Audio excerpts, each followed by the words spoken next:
नमस्कार, आप देख रहे हैं राजीव टाइम्स। मैं हूं आपके साथ अपूर्वा दर। नजर डालते हैं इंदौर की खास खबरों पर। इंदौर में स्वच्छता व्यवस्था को बेहतरीन बनाने के लिए नगर निगम आयुक्त क्षितिज सिंघल ने जोन क्रमांक 6 के विभिन्न क्षेत्रों का निराकरण किया। उन्होंने सफाई, वाटर बॉडी और सार्वजनिक सुविधाओं का जायजा लेते हुए अधिकारियों को आश्वासन और आवश्यक सूचना करने को कहा है। अपर आयुक्त प्रखर सिंह और स्वास्थ्य अधिकारी लखन शास्त्री के साथ बापत चौराहे स्थित वाटर बॉडी का निरीक्षण कर जल संरक्षण और साफ सफाई की समीक्षा की गई। इसके बाद जोनल कार्यालय में आमने सामने स्कूल परिसर, कुलकर्णी नगर, पटानीपुरा और मालवा मिल्स क्षेत्र का भी निरीक्षण किया गया। पटरी की चाल स्लेम और कम्युनिटी टॉयलेट का भी जायजा लिया गया। एक महिला ने बेहतरीन सफाई पर संतोष जताते हुए आयुक्त का स्वागत किया। वहीं वाइन शॉप के पास गंदगी मिलने पर आयुक्त ने नाराजगी जताते हुए संबंधित दरोगा को फटकार भी लगाई और चालानी कार्रवाई के निर्देश दिए हैं। इस तरह नगर निगम आयुक्त ने सफाई संदेश दिया है। शहर में स्वच्छता किसी भी तरह बर्दाश्त नहीं की जाएगी और इस पर सख्त कार्रवाई होगी। देखिए, एक जोन 6 में हम लोगों ने जब दौरा किया था, कुछ एरियाज हम लोगों ने देखे, कुछ व्यवस्थाओं में सुधार के लिए बोला था। एक बस्ती में वहाँ गए थे तो वहाँ एक महिला जो थी, उन्होंने जरूर स्वागत किया था और उनका ये कहना था कि नगर निगम के सहयोग से वो लोग भी बेहतर सुविधा व्यवस्थाएं रख रहे हैं और भी जो व्यवस्थाओं में सुधार होना है वो हम लोग लगातार कर रहे हैं। इंदौर शहर में कांग्रेस के प्रवक्ता लोकेश ने वंदे मातरम को लेकर भाजपा पर तीखा हमला किया है। उन्होंने भाजपा के कार्यक्रम को नौटंकी करार देते हुए कहा कि इससे बेहतर तो सभी वर्ग, खासकर अल्पसंख्यकों के साथ वे शहर के बीचों बीच वंदे मातरम का राष्ट्रगान करते। लोकेश का कहना है कि इस तरह आयोजनों से समाज में सतर्कता होती है और संदेश भी मिलता है और आपसी समझौते भी अच्छे होते हैं। उन्होंने आरोप लगाया कि भाजपा केवल दिखावे के लिए ऐसा कर रही है, जबकि वास्तविक उद्देश्य समाज को जोड़ना है। उन्होंने भाजपा से अपील करते हुए कहा है कि वे प्राथमिकता में राजनीति छोड़कर समुदाय के साथ इसका वास्तविक एकता पर संदेश दें और चीजों को ध्यान में रखें। सुमित मिश्रा जी, आज इंदौर शहर की गली गली के अंदर वंदे मातरम को लेकर आपने जो राजनीतिक नौटंकी करी है, मेरी आपको सलाह है कि इससे अच्छा तो ये होगा कि आप भारतीय जनता पार्टी अल्पसंख्यक मोर्चे को लेकर आप खुद राजवाड़े पर खड़े होकर बीजेपी अल्पसंख्यक मोर्चे के सभी पदाधिकारियों के साथ वंदे मातरम का गान करें, ताकि भारतीय जनता पार्टी अल्पसंख्यक मोर्चे की देश प्रेम, राष्ट्र भावना को पूरा देश देख सके। ये पाखंड करने से कुछ नहीं होगा।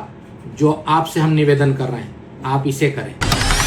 इंदौर में पूर्व पार्षद उस्मान पटेल द्वारा आयोजित सामूहिक वंदे मातरम कार्यक्रम में सामाजिक एकता का संदेश देखने को मिला। कार्यक्रम में विभिन्न वर्गों के लोग मौजूद थे और अल्पसंख्यक समाज से भी बढ़ चढ़कर लोगों ने हिस्सा लिया। वंदे मातरम गाकर उन्होंने इस कार्यक्रम की शोभा बढ़ाई।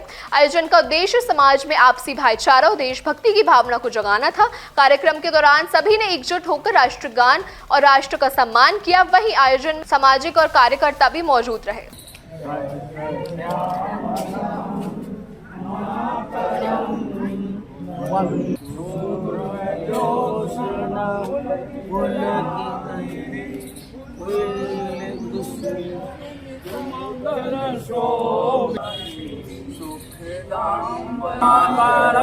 भारत माता की जय, भारत माता की जय, भारत माता की जय। इंदौर में सिंगल यूज प्लास्टिक पर प्रतिबंध के बावजूद बाजारों में इसके उपयोग और बिक्री को देखते हुए नगर निगम ने जागरूकता बढ़ाने के लिए पहल करी। गांधी हॉल में 3 दिवसीय मेले का आयोजन किया गया, जिसका उद्घाटन नगम आयुक्त क्षितिज सिंघल ने किया। मेले में प्लास्टिक के विकल्प के रूप में उपयोग होने वाले विभिन्न उत्पादों को प्रदर्शन किया गया। ये सभी सामान वेस्ट मटेरियल से तैयार किया थे, उसकी बिक्री के लिए भी उपलब्ध है। आयुक्त ने स्टॉल का निराकरण कर लोगों को पर्यावरण हित में इन उत्पादों को अपनाने की अपील की है। नगर निगम का मानना है कि ऐसी आयोजन से सिंगल यूज प्लास्टिक के उपयोग में कमी आएगी और वातावरण अच्छा होगा। देखिए, सिंगल यूज प्लास्टिक बैंड है, पर्यावरण के लिए भी ठीक नहीं है और इसी तारतम्य में एक उनके जो ऑल्टरनेटिव हैं, जो विकल्प हैं जो सिंगल यूज प्लास्टिक के हैं, उसके बारे में मेला लगाया गया है।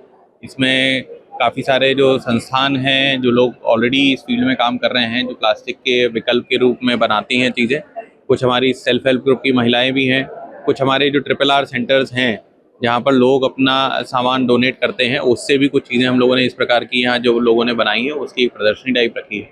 और ये बेसिकली लोगों को ये दिखाने के लिए है कि जैसा हम लोग मानते हैं कि प्लास्टिक का कोई ऑल्टरनेटिव नहीं है, खासकर सिंगल यूज़ प्लास्टिक का, उसका एक वो है कि उसको हम किस प्रकार से रिप्लेस कर सकते हैं और बेहतर चीज़ें और जो पर्यावरण के लिए भी सही है, उचित हैं, उनका हम प्रयोग कर सकते हैं। इंदौर के एक निजी कॉलेज में फीस बढ़ोतरी के विरोध में एनएसयूआई कार्यकर्ताओं छात्रों ने जोरदार प्रदर्शन किया। बड़ी संख्या में छात्र छात्राएं कॉलेज के मुख्य गेट पर धरना देते हुए नजर आए। एनएसयूआई के प्रदेश महासचिव शुभम सिंह दरबार ने बताया कि छात्र से लगातार शिकायत मिल रही थी और कॉलेज प्रबंधन में अचानक फीस बढ़ गई, जिससे वो और उनका परिवार परेशान था। उन्होंने आरोप लगाया कि फीस दुगनी कर दी गई है, जिससे आर्थिक रूप से कमजोर छात्रों पर इसका दबाव पड़ रहा है। प्रदर्शनकारियों ने यह भी कहा कि स्पोर्ट्स और पार्किंग के नाम पर अतिरिक्त शुल्क वसूला जा रहा है। छात्रों ने चेतावनी दी है कि जब तक उनकी मांगे नहीं सुनाई जाएंगी तब तक वे आंदोलन जारी रखेंगे। जी, मैं आपको वही चीज़ बता रहा था कि ये जो है ये शुरू से एक लंबे समय से पार्किंग शुल्क लिया जाता रहा है और सभी से लिया जाता रहा है।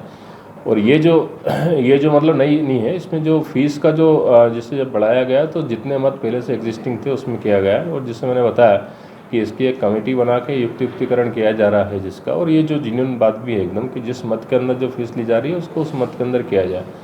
पिछली बार तक नहीं था, अभी जो नया प्रपोजल रिवाइज होकर जाएगा उसके अंदर वो वाली चीज़ भी उसी हिसाब से होगी, लेकिन डिफरेंट कंपोनेंट्स के अंदर जाएगा। जैसे मैंने आपको बताया कि जो लार्जर कंपोनेंट हमारा फीस किस मत से ली जा रही है वो एक बात हो गई है, लेकिन फीस का जो एक लार्जर कंपोनेंट है वो सैलरी के अंदर खर्चा होता है, तो वो कहीं ना कहीं से उसको निकाल के ही करना पड़ेगा, तो वो भी बात है उसमें। लेकिन ये जो है, क्योंकि हर आदमी को ये सब चीज़ें समझाना मुश्किल भी है थोड़ा, तो हम लोग आपकी तरफ से क्या कहा गया, आप कैसे निर्णय होगा इसको लेकर? नहीं, हम लोग इसी को लेके पूरा करेंगे भाई। एक तो हमने जैसे ये किया कि जो फीस जिस मद में ली जाए उसी मद में खर्चा की जाए, पहले तो ये वाली बात है।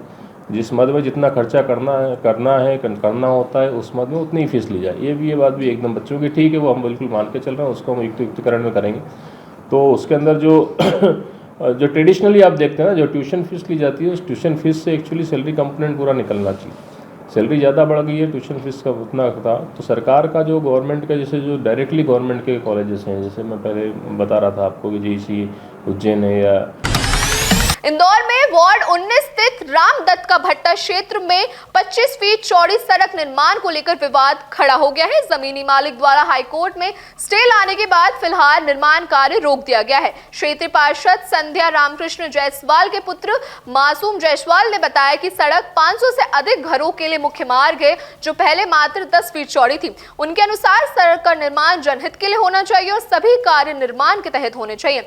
उन्होंने आरोप लगाया है कि इस पे अभद्र और धमकी देने की शिकायत भी दर्ज की गई है। वहीं जमीनी मालिक संजय कश्यप ने दावा किया है कि सड़क उनकी निजी जमीन से निकली हुई है और इसका दबाव सुनकर उन्होंने नुकसान भी पहुंच सकता है। मौके पर पुलिस और निगम अधिकारी पहुंचे और अब राजस्व विभाग द्वारा जमीन नापने के बाद इसका स्पष्ट वितरण किया जाएगा। ये पुरानी सड़क जो थी 20 फीट की थी, जिसपे कब्जाधारियों ने 4-5 लोगों ने कब्जा कर लिया है, वो छोटी हो गई है। अगर वो 20 फीट की होती है और उसके बावजूद भी मैं 5 फीट अपनी तरफ से देने को तैयार हूँ, 25 की पूरी कंप्लीट हो जाएगी। बाकी 25 कंप्लीट होने के लिए 5 घर अड़ंगा डाल रहे हैं, 5 में मेरी तरफ से देने को तैयार हूँ। तो काम चल रहा था तो बोले गाली बकी इनने हमको, और बोले मासूम भैया को भी जान से मार देंगे, और अभी पूरी जनता के सामने बोला। उस दिन हमको भी इनने यही बात बोली थी। और अभी नगर निगम वाले आए थे, नपती करे थे, तो इनका तो अधिकार ही नहीं है। मासूम भैया तो हमारी पूरी कॉलोनी के लिए खड़े हैं यहाँ पे, उनका मकान थोड़ी बना रहे, कब्जा थोड़ी कर रहे हैं, जो ये ऐसा बोल रहे हैं यहाँ पे। और इस चीज को लेके आज इसकी चीज को लेके हुआ कि हम नपती करा रहे थे, जेडो अंकल नहीं है सब, तो मासूम भैया को खुले इनने बोला कि जान से मार डालेंगे। देखिए, आज वार्ड क्रमांक 19 में हमारे रामदत्त के भट्टे पे आप देख सकते हैं, बाणंगा नाके से 25 फीट चौड़ी सड़क का निर्माण कार्य चल रहा था, जो कि यहाँ ये इधर जो जमीन मालिक है, इन्होंने हाईकोर्ट से स्टे लिया थे, इस कारण से यहाँ पे काम रुक गया था। और बीच में नगर निगम के माध्यम से यहाँ पे जो रिमूवल की कार्रवाई की गई थी, जो उनका जमीन का हिस्सा उसके बाहर, वहाँ पे रिमूवल की कार्रवाई की गई। उसके बावजूद भी जनप्रतिनिधि होने के नाते ये जनता की जो मांग है, इसको लेकर हम यहाँ उपस्थित हुए थे। तो सब जनता के साथ हम खड़े थे, तो इनके द्वारा झूठा आरोप हम पे लगाया जा रहा है कि हमने इनका वो तोड़ा है, जो कि पूर्णतः निराधार है और गलत है।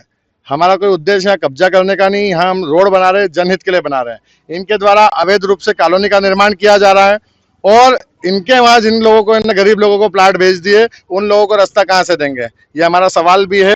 और हम हाईकोर्ट में भी और सब दूर जाके हम इनके FIR दर्ज कराएंगे। आज जब हम यहाँ लोग आए तो हमारे साथ बहुत ज्यादा बदतमीजी की गई, गाली बकी है, महिलाओं के साथ अभद्रता की गई, गाली गलौज की गई और जान से मारने की धमकी दी गई कि जिस प्रकार इन्हें और हम पे आरोप लगा रहे हैं कि तुमने हमारी जमीन में घुस गए हो। तो हम लोग हाई कोर्ट का भी सम्मान करते हैं और सभी कोर्ट का भी सम्मान करते हैं और नियम के साथ ही हम काम करना जानते हैं। नगर निगम के सभी अधिकारीगण यहाँ पे आए हैं जो विधिवत यहाँ पे काम करेंगे और हमने सब जनता ने मिलकर अवैध कॉलोनी की शिकायत भी आज माननीय कमिश्नर साहब से करी है, महापौर जी से करी है कि अवैध कॉलोनी जिन लोगों ने काटी है उन सबको जेल में बंद किया जाए। इंदौर में धोखाधड़ी का बड़ा मामला सामने आया है, जिसमें एक रेलवे इंफ्रास्ट्रक्चर कंपनी पर ठेकेदार से करीब 4 करोड़ रुपए हड़पने का आरोप है। क्राइम ब्रांच ने शिकायत और प्राथमिक जांच के आधार पर केस दर्ज कर लिया है। सुदामा नगर निवासी ठेकेदार प्रमोद शर्मा ने शिकायत में बताया कि उन्होंने राजस्थान की हनुमान प्रसादन कंपनी के साथ सब कॉन्ट्रैक्ट के रूप में काम शुरू किया था। देवास जिले में रेलवे इंफ्रास्ट्रक्चर से जुड़े कार्य पूरे होने के बाद उन्होंने करीब 4 करोड़ रुपए का भुगतान नहीं किया गया है। पुलिस के अनुसार प्रारंभिक जांच में मिले से आधार पर कंपनी के खिलाफ धोखाधड़ी का प्रकरण दर्ज है। मामले में बताया जा रहा है कि पुलिस आरोपी की भूमिका की जांच कर रही है। क्राइम ब्रांच इंदौर में एक धोखाधड़ी का मामला पंजीबद्ध हुआ है। इसमें एक फरियादी मिस्टर प्रमोद शर्मा है जो यहाँ सुदामा नगर के रहने वाले हैं और ये बेसिकली कॉन्ट्रैक्टरशिप का ही काम करते हैं। इन्होंने एक रेल जो इंफ्रास्ट्रक्चर है, मतलब कोई रेल से संबंधित जो काम करती कंपनी, ये बेसिकली एक राजस्थान बेस्ड कंपनी है जिसने सबलेट के रूप में कई बार जो सब कॉन्ट्रैक्टर मतलब अपॉइंट होते हैं उसमें इन्होंने देवास जिले में कोई काम लिया था और उसका काम इन्होंने पूरा भी किया था। लगभग इन्होंने ये मतलब 4 करोड़ के आसपास की ठगी की रिपोर्ट की थी। इस पूरे मामले का जो जांच पड़ताल की गई और जांच पड़ताल में जो प्राइमा फेसी एविडेंसेस मिले उसके आधार पर इसमें धोखाधड़ी का जो अपराध, इसमें हनुमान प्रसाद जो कंपनी है पूरी रेलवे इंफ्रा कंपनी है उसके विरुद्ध में पंजीबद्ध किया और मामले को इन्वेस्टिगेशन में लिया। उप मुख्यमंत्री डॉक्टर राजेंद्र शुक्ला इंदौर पहुंचे, जहां उन्होंने मीडिया से बातचीत करते हुए कहा कि मेडिकल टूरिज्म को बढ़ावा देने के लिए प्रधानमंत्री नरेंद्र मोदी ने केंद्र बजट में 5 मेडिकल टूरिज्म कॉरिडोर विस्तृत करने की बात कही है। उन्होंने इंदौर और उज्जैन को शामिल कर दिया और इसमें विकास के भी प्रावधान जोड़े गए हैं। उन्होंने कहा कि इंदौर में बेहतर एयर कनेक्टिविटी, 5 स्तर होटल, उच्च गुणवत्ता वाले अस्पताल और मजबूत इंफ्रास्ट्रक्चर मौजूद है जो इसे मेडिकल हब बनाने के लिए उपयुक्त है। इसी विषय में इंदौर में एक वर्कशॉप आयोजित की गई जिसमें मेडिकल टूरिज्म और होटल इंडस्ट्री से जुड़े स्टेक होल्डर्स भी शामिल रहे। उन्होंने आयुर्वेद और एलोपैथी चिकित्सालय के बारे में भी बात की, उसकी मार्केटिंग के बारे में भी चर्चा की है। डॉक्टर शुक्ला ने कहा कि पर्याप्त सुझाव के आधार पर प्रस्ताव भेजकर केंद्र सरकार को इस पर बात किएंगे ताकि मध्य प्रदेश को भी मेडिकल हब बनाया जा सके। मेडिकल टूरिज्म को बढ़ाने के लिए प्रधानमंत्री नरेंद्र मोदी जी ने इस बार के केंद्र सरकार की बजट में 5 मेडिकल टूरिज्म कॉरिडोर के डेवलप करने की जो बात कही है उसमें हमारे मध्य प्रदेश में इंदौर उज्जैन को मिलाकर इस प्रकार का एक कॉरिडोर विकसित किया जा सकता है जो जहां उस तरह की तमाम फैसिलिटीज़ उपलब्ध हैं। नेशनल और इंटरनेशनल फ्लाइट्स हमारे यहाँ हैं और 5 स्टार होटल्स हैं यहाँ पर, अच्छे हॉस्पिटल्स हैं यहाँ पर और इंफ्रास्ट्रक्चर यहाँ पर इस प्रकार का है। तो इसलिए ये जो वर्कशॉप का आयोजन था, इस वर्कशॉप में जितने भी स्टेक होल्डर्स हो सकते हैं मेडिकल सेक्टर के, उनको बुलाया गया था। होटल इंडस्ट्री, टूरिज्म इंडस्ट्रीज के लोगों को यहाँ बुलाया गया था और एक इंटीग्रेटेड वे में एलोपैथिक हो या आयुष हो उसको मिला के किस तरीके से हम यहाँ की मार्केटिंग कर सकते हैं। जो 5 मेडिकल हब पूरे देश में विकसित होने हैं उसमें मध्य प्रदेश के इंदौर, उज्जैन को किस तरह से हम वहाँ पर कंपटीशन में सेलेक्ट करा सकते हैं। इस विषय को लेके जो यहाँ पर वर्कशॉप आयोजित हुई थी उसमें बहुत ही अच्छे सुझाव आए हैं। उस सुझाव को लेते हुए हम अपना प्रस्ताव बनाएंगे और प्रस्ताव भारत सरकार में सबमिट करेंगे और 5 मेडिकल हब में से मध्य प्रदेश का भी एक मेडिकल हब सेलेक्ट हो, ये हमारा प्रयास है। देखिए, सरकार योजनाओं को बनाती है और उसका क्रियान्वयन करती है, लेकिन फील्ड में काम करने वाले बहुत से लोग हैं जिनको गहराई से ज़मीनी हकीकत मालूम होती है। जब उनसे चर्चा होती है तो सही प्रकार से एक रोड मैप बनता है, उस रोड मैप पे आगे बढ़ने से हमें सफलता मिलती है। तो मध्य प्रदेश जो बीमारू राज्य होता था, आज वो विकासशील राज्यों की श्रेणी में सबसे आगे तेज़ी से बढ़ रहा है। प्रधानमंत्री जी के नेतृत्व में डॉक्टर मोहन यादव जी लगातार मध्य प्रदेश को हर सेक्टर में आगे बढ़ाने का प्रयास कर रहे हैं और इसीलिए अब देश और दुनिया मध्य प्रदेश की ओर देख रही है, चाहे वो ग्लोबल इन्वेस्टर समिट हो, चाहे वो मेडिकल टूरिज्म का क्षेत्र हो, चाहे टूरिज्म का हो, हर क्षेत्र में मध्य प्रदेश उभरता हुआ राज्य है। और फिर वो इसलिए है कि केंद्र सरकार की योजनाएं और राज्य सरकार की योजनाओं ने यहाँ पर रोबस्ट अधोसंरचना का विकास करने में सफलता प्राप्त की है। और इसलिए आने वाले समय में मध्य प्रदेश पायनियर स्टेट रहे, ये हम सबका प्रयास है। इंदौर में वंदे मातरम विवाद को लेकर उप मुख्यमंत्री डॉक्टर राजेंद्र शुक्ला ने बयान दिया कि उन्होंने कहा सरकार लगातार बेहतर कार्यों के लिए आगे बढ़ रही है और ऐसे मुद्दे से लोगों का ध्यान भटकता है। उन्होंने बताया प्रधानमंत्री ने लोकसभा में स्पष्ट किया है कि अब वंदे मातरम जहां भी गाया जाएगा उसे पूरा गाया जाए ताकि हर नागरिक को उसके महत्व की स्मृति हो। डॉक्टर शुक्ला ने कहा कि स्वतंत्रता आंदोलन के कठिन समय में वंदे मातरम में महत्वपूर्ण भूमिका निभाई और ये राष्ट्रगान हमारी भावनाओं से जुड़ा हुआ है। उन्होंने कहा कि जो लोग इसका विरोध कर रहे हैं वे धीरे धीरे जनता की नजरों में गिरते हुए नजर आ रहे हैं। देखिए, हमारी सरकार लगातार बेहतर काम करने के लिए आगे बढ़ रही है और इस प्रकार के मुद्दों से लोगों का ध्यान डाइवर्ट होता है। और वंदे मातरम का जहाँ तक सम्मान का सवाल है, तो आपने देखा कि प्रधानमंत्री जी ने स्वयं वंदे मातरम पर लोकसभा के अंदर जो वक्तव्य दिया और ये निर्देश हुए हैं कि वंदे मातरम अधूरा नहीं गाया जाएगा। जहाँ भी होगा, जैसे हम राष्ट्रगान पूरा गाते हैं उसी प्रकार से वंदे मातरम की सिर्फ 3 लाइनें नहीं गाएंगे, पूरा वंदे मातरम का गायन होगा, जिससे धीरे धीरे देश के हर नागरिक के जवान पर राष्ट्रगीत जो है वो सबको याद रहे।